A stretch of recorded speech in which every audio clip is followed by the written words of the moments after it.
आपको ख्याल रखना है कि किसी भी संपत्ति को खरीदने का डेट क्या हो सकता है, खरीदने का डेट, किसी भी असेट्स को खरीदने का डेट क्या हो सकता है, कुछ भी हो सकता है, कोई भी डेट हो सकता है, किसी भी डेट में आप असेट्स को खरीद सकते हो। और बेचने का डेट क्या हो सकता है, कुछ भी हो सकता है। जब मर्जी हो खरीद सकते हैं, जब मर्जी हो बेच सकते हैं। खरीदने और बेचने का कोई भी फिक्स डेट नहीं होता। डेट निश्चित फिक्स्ड किसका है, डेप्रिसिएशन चार्ज करने का डेट जो होता है वो डेप्रिसिएशन चैप्टर में फिक्स होता है, इसके अलावा कुछ नहीं। हम बार बार आपको बोल रहे हैं डेप्रिसिएशन चैप्टर में कभी भी कंफ्यूजन हो, एक ही चीज कसम खा करके याद कर लीजिए, जब भी गलती होगा आप गलती सिर्फ और सिर्फ डेट की वजह से करोगे, इसके अलावा गलती होने का यहां पे तो कोई चांस ही नहीं।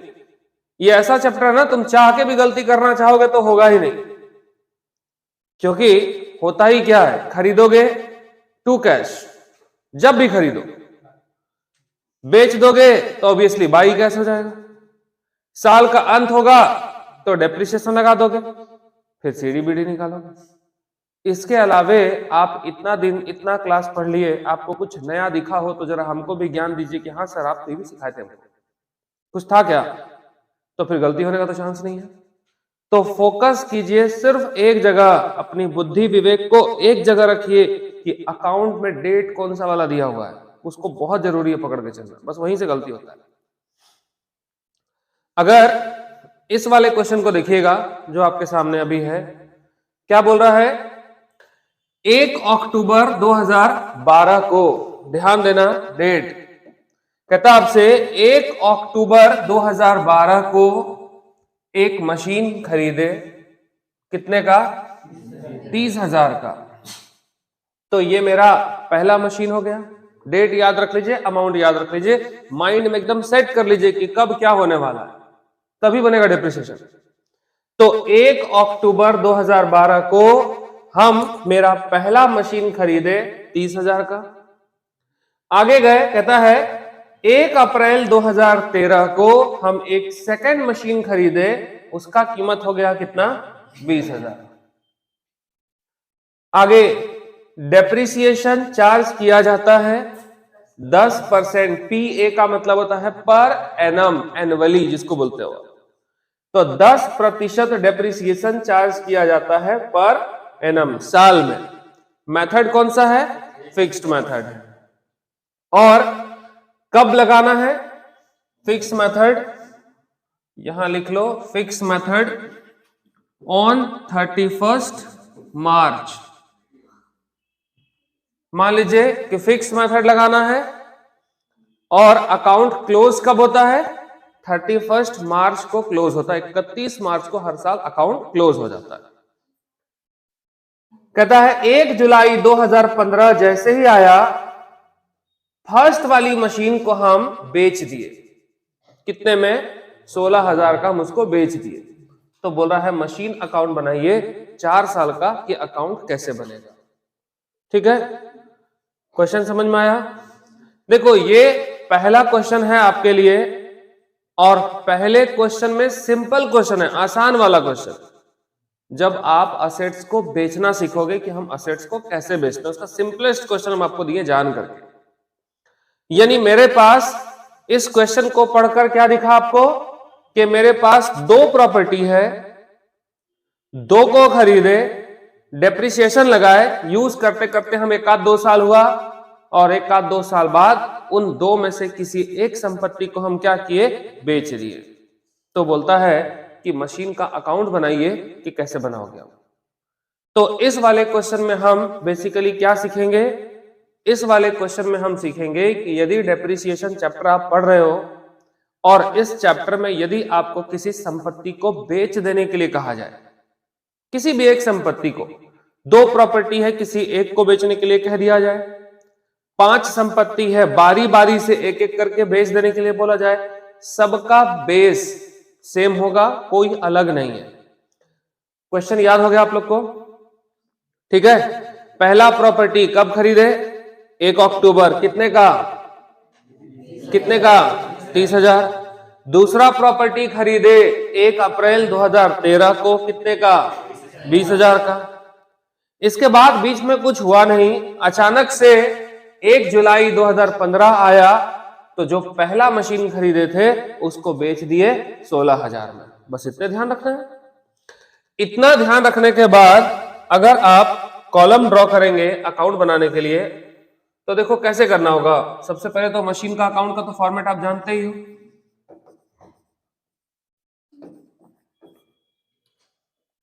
जैसे ही आप अकाउंट का फॉर्मेट तैयार करेंगे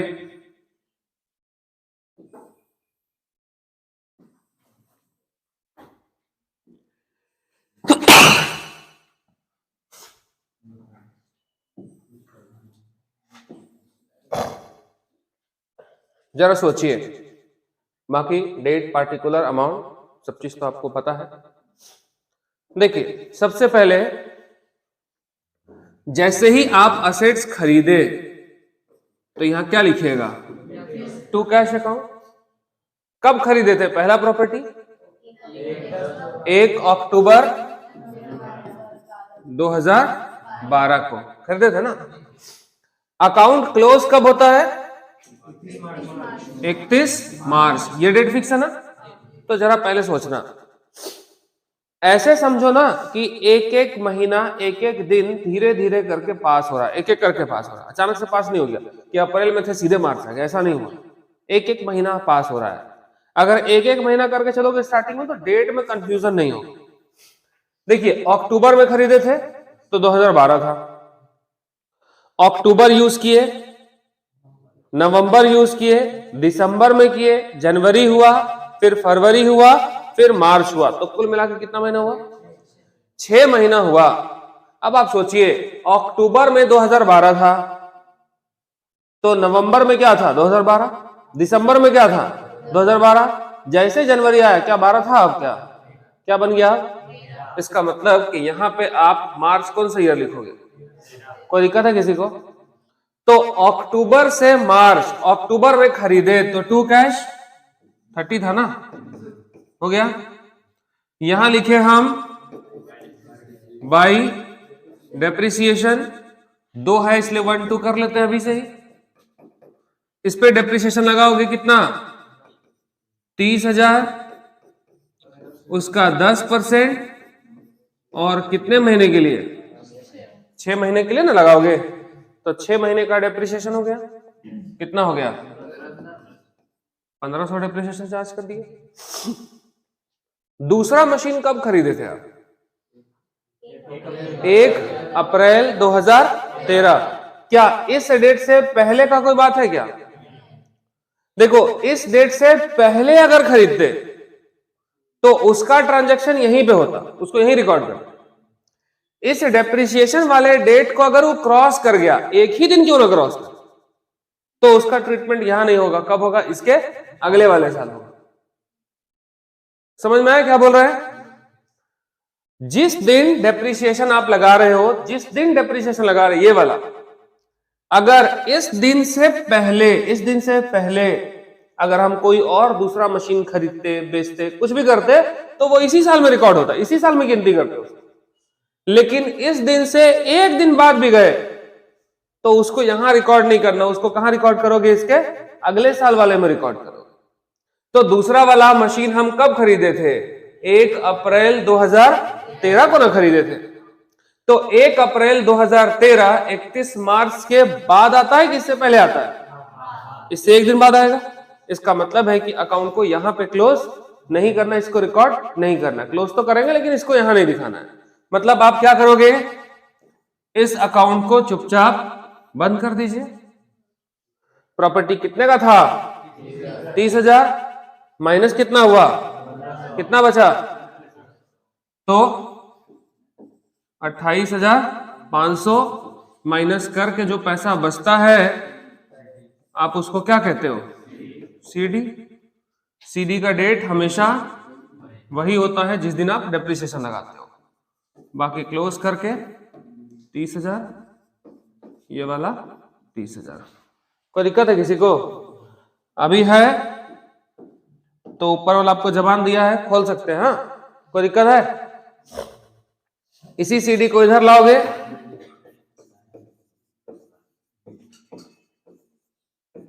हाँ बीडी है बाबू, बीडी नहीं है, ठीक है, बीडी हो गया। डेट कौन सा हो जाएगा? 1 अप्रैल 2014, पक्का? तो मार्च में 13 था, तो अप्रैल आते आते 14 तो नहीं ना हो जाएगा, तो यहां भी क्या रहेगा?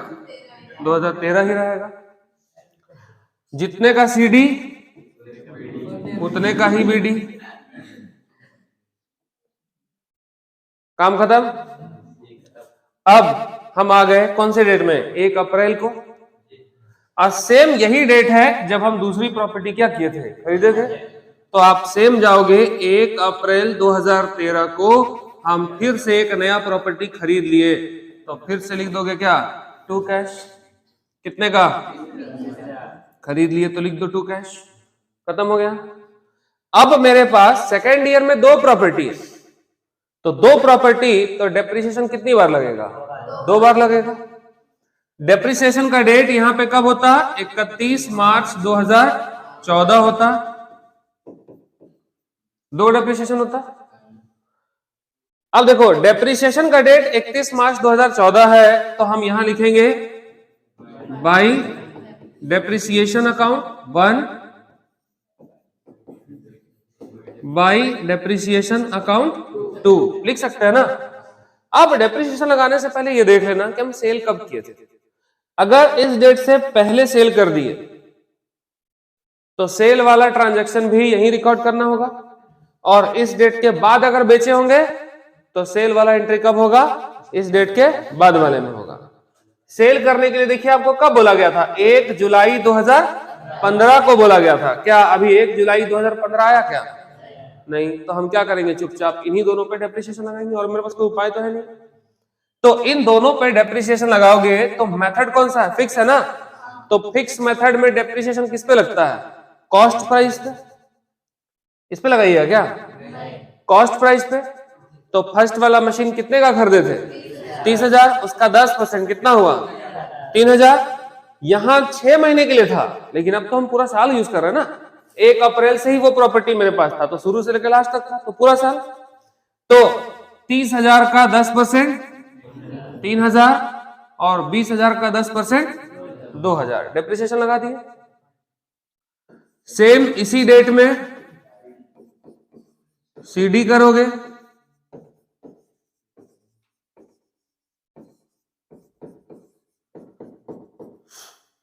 $28,500 का था, 3,000 निकल लिया, तो 25,500 रह गया।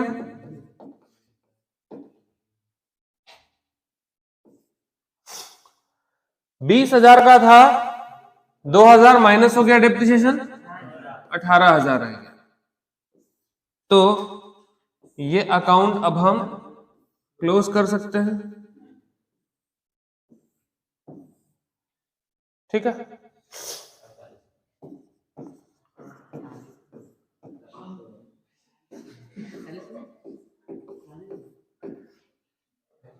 सीडी का डेट, डेप्रिसिएशन वाला डेट, 2 साल खत्म हो गया।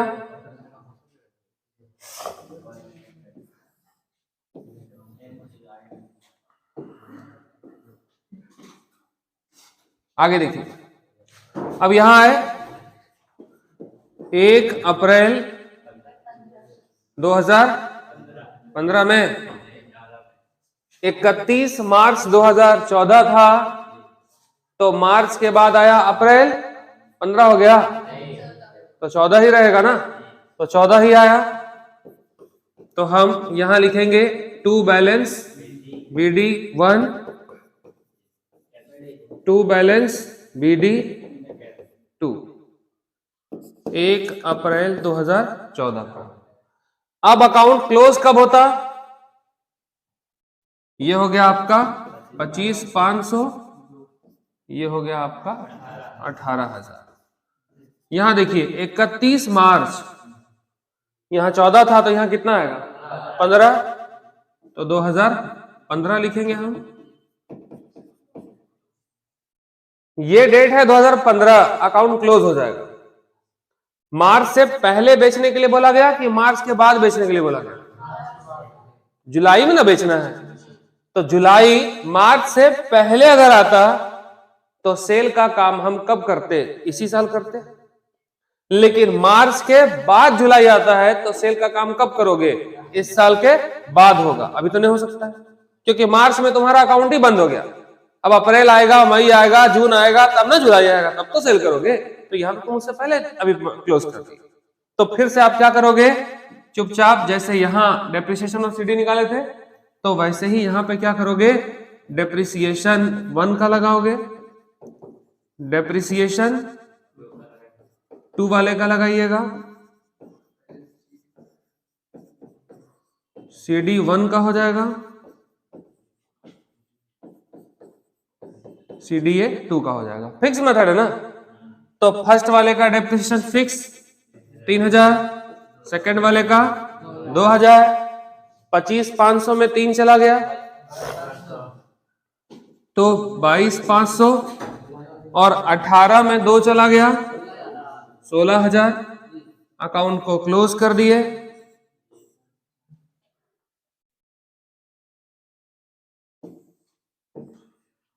डेट पे फोकस कीजिएगा ना, कभी कंफ्यूजन नहीं होगा। अब सबका सेम डेट। अब हम आ गए 1 अप्रैल 2015 को।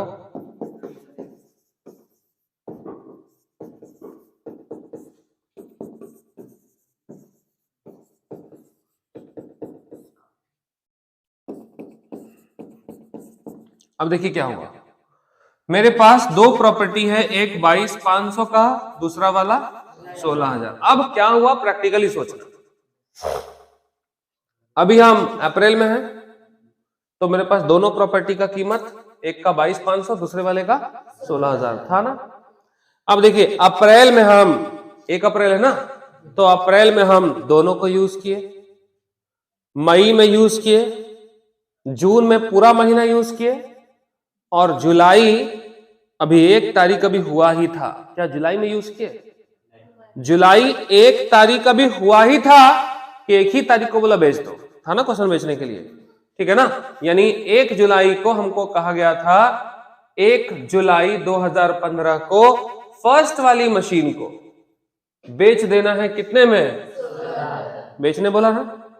यानी इस तरह से मान के चलो कि एक एक दिन, एक एक महीना क्रॉस हो रहा है, एक एक करके। अचानक से कुछ भी क्रॉस नहीं हो रहा। अरे भाई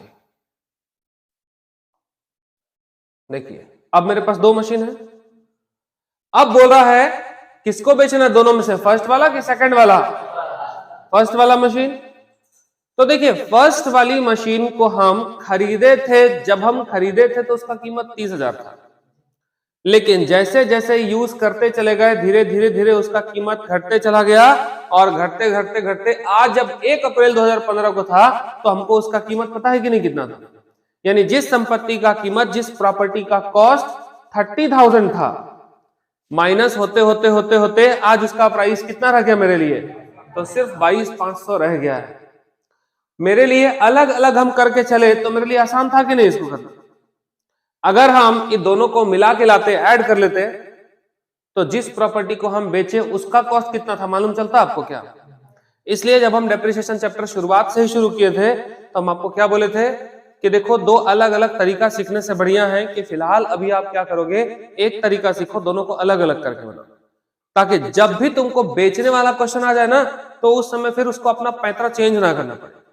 एक प्रोसेस में हम आ गए, सेल करोगे तब भी बनेगा, नहीं सेल होगा तब भी वो बनेगा। इसलिए हम आपको एक ही तरीका सिखाए थे सॉल्व करने का। अब देखिए क्या करोगे। अप्रैल में यूज किए, मई में यूज हुआ, जून में यूज हुआ, और जुलाई तो अभी 1 तारीख आया ही था, और हम बोले कि इस वाली प्रॉपर्टी को क्या कर देना है? सेल करना है। बोला कि नहीं बोला? इसका मतलब कि पहले हम इस प्रॉपर्टी को 3 महीना यूज किए, उसके बाद न बेचे। जब आप सेल करोगे ना, तो जिस दिन आप सेल किए उस दिन तक पहले डेप्रिसिएशन लगा दोगे, तब सेल करोगे। तो अप्रैल, मई, जून 3 महीने यूज किए, तो यहां जाइएगा, आप लिखिएगा 30 जून 2015 लिख सकते हो, या जिस दिन हम बेच दिए 1 जुलाई 2015, कुछ भी लिखो, क्योंकि आज रात तक यूज करो चाहे कल सुबह तक यूज करो, बात तो एक ही है ना। तो आप दोनों में से कोई भी डेट यहां लिख सकते हो, आपकी मर्जी है। यहां पे हम पहले क्या करेंगे, डेप्रिसिएशन चार्ज करेंगे फर्स्ट वाली प्रॉपर्टी पर। कितना, 1 साल मशीन का कीमत कितना था, 30,000, कितना परसेंट, 10%, और 3 महीने के लिए तो 3/12, 3/12 कर देंगे, देखो कितना आता। तो डेप्रिसिएशन आपका आ गया कितना, 750, निकल गया। समझ गए क्यों किए, अप्रैल मई जून 3 महीने यूज किए, 1 जुलाई को बेच दिए, तो 3 महीने यूज करके उसके बाद ना बेचे, तो 3 महीना जो यूज किए उसका पहले डेप्रिसिएशन निकाल लो, चार्ज कर दिए। अब निकालना होगा कि इस प्रॉपर्टी को बेचने से हमको फायदा हुआ कि नुकसान हुआ, ये भी तो जानना पड़ेगा ना, कि बेच तो दिए, ठीक है, तो बेचने से फायदा हुआ कि नुकसान हुआ, ये भी देखना पड़ेगा। तो ये चीज कैसे पता चलेगा, देखो, जब हम खरीदते थे तो लिखते थे अकाउंट में टू कैश, क्योंकि पैसा चला गया था। जब बेच दोगे तो पैसा क्या हुआ होगा, आया होगा, तो ऑब्वियसली आपको यहां क्या लिखना होगा, कोई दिक्कत है, यानी हम लिख सकते हैं यहां पे अब बाई कैश। खरीदते तो टू कैश, पैसा चला गया, और बेच दिए तो क्या हो गया, बाई कैश, क्योंकि पैसा आ गया, तो बाई कैश। कितने में बेचे थे, तो जितने में बेचे थे प्राइस दिया रहेगा, लिख देना यहां पर। अब एक चीज और ध्यान रखना, अगर बेचने पर हमको लॉस होता है तो लिखना बाई पीएल, मतलब लॉस, सेम इसी डेट में। और अगर बेचने पर प्रॉफिट हो जाता है तो इस साइड में लिख देना 2PL, प्रॉफिट हुआ तब। अब या तो बेचेगा तो लॉस होगा, और नहीं तो बेचने से क्या होगा, प्रॉफिट। दो में से कोई एक ही चीज है, दोनों तो नहीं हो सकता ना। क्यों लिखे by PL 2PL, profit and loss account nominal account होता है, एक्सपेंसेस या लॉस होता है तो उसको डेबिट करते हैं, और इनकम हो जाएगा तो क्या करेंगे, क्रेडिट करेंगे। तो लॉस हुआ तो डेबिट किए, मतलब बाई में लिखे, इनकम हो गया, प्रॉफिट हो गया तो क्रेडिट करते, क्रेडिट मतलब देखो क्या लिखे, 2 में लिख दिए, तो प्रॉफिट हो गया तो 2PL लिख देना, लॉस हो गया तो बाई पीएल। तो हमको पहले प्रॉफिट लॉस निकालना पड़ेगा। प्रॉफिट लॉस कैसे निकालोगे, सोचो। 1 अप्रैल को उस संपत्ति का कीमत कितना था, देखिए क्या लिखिएगा, cost of assets at the time of sale. जब हम संपत्ति को बेच रहे थे उस वक्त संपत्ति का कितना कीमत था, यह निकालना पड़ेगा। जब हम खरीदे थे उस समय प्रॉपर्टी का कीमत कितना था, 30,000। 1 साल यूज किए, डेप्रिसिएशन लगा, फिर यूज किए, फिर डेप्रिसिएशन लगा, फिर यूज किए, फिर उसका कीमत कब घटते घटते घटते 1 अप्रैल को उसका कीमत कितना था, 22,500। तो 1 अप्रैल को उसका कीमत था 22,500, अप्रैल में था। अगर इसमें से ये जो डेप्रिसिएशन चार्ज हुआ 750, अगर हम इसको माइनस कर दे तो जिस दिन हम बेच रहे थे उस दिन उसका कीमत कितना था मालूम चल जाएगा। जब खरीदे थे तो 30,000, यूज करते करते धीरे धीरे वो क्या होते चला गया, कम होते चला गया, अपने माइनस होते चला गया। देखो ना यहां पे, यहां देखिए, खरीदे थे, यूज किए तो माइनस हो गया अपने आप, फिर इतना बचा, फिर यूज किए माइनस हो गया, फिर इतना बचा,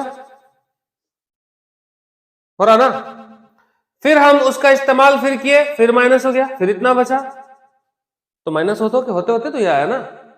अब 3 महीना हम और अगर इस्तेमाल किए तो इस प्राइस में अगर हम इसको घटा दें, इस प्राइस में इसको घटा दें, तो जब हम उस संपत्ति को बेचे थे, यानी कब, 1 जुलाई 2015 को जब हम उसको बेच रहे थे उस वक्त उस प्रॉपर्टी का कितना कीमत था मालूम चल जाएगा हमको। इसमें से 750 माइनस कर दीजिए, 21,750, ये निकल जाएगा। इसको लेस कर देना सेल वैल्यू से, कि हम उसको बेचे कितने में, उस प्राइस से। बेचे कितने में थे? अब आप ही सोचिए कि हमको फायदा होगा कि नुकसान होगा। 21,750 रुपए का प्रॉपर्टी था, आप उसको बेच दिए। कितने में बेचे? सिर्फ 16,000 बेच दिए। नुकसान हो गया कि फायदा हो गया? लॉस हो गया। कितने का? 5,750 रुपया का। ये आप कह सकते हो loss on sale of machine. 5,750 मतलब प्रॉफिट हुआ कि लॉस हो गया? निकल गया ना। देखो यही चीज जरूरी नहीं कैसे कैलकुलेट करना है, बस आपको समझाने के लिए ऐसे लिखा, आप ऐसे भी कर सकते हो। 22,500 का था, 750 माइनस कर देना तो बचेगा कितना? 21,750। तो यहीं से पता चल सकता है 21,750 की प्रॉपर्टी को बेच दिया कितने में? 16,000 में। माइनस कर देना तो 21,750 का सामान था, 16,000 में बेच दिए, तो ऑब्वियसली कम में बेचे हो। कम में बेचे हैं तो क्या हो गया? लॉस। कितने का? 5,750 रुपए का लॉस। यानी देखिए क्या हुआ, जो फर्स्ट वाला प्रॉपर्टी था 3 महीना यूज किए तो 3 महीना का डेप्रिसिएशन लगाया, डेप्रिसिएशन लगाने के बाद उसको बेच दिए। अब बेचने से जो प्रॉफिट हुआ या लॉस हुआ उसको रिकॉर्ड कर दिए। तो जो फर्स्ट वाला प्रॉपर्टी था वो इंतकाल हो गया, चल बसा, अब हमको उससे कोई मतलब नहीं है, खत्म हो गया कहानी।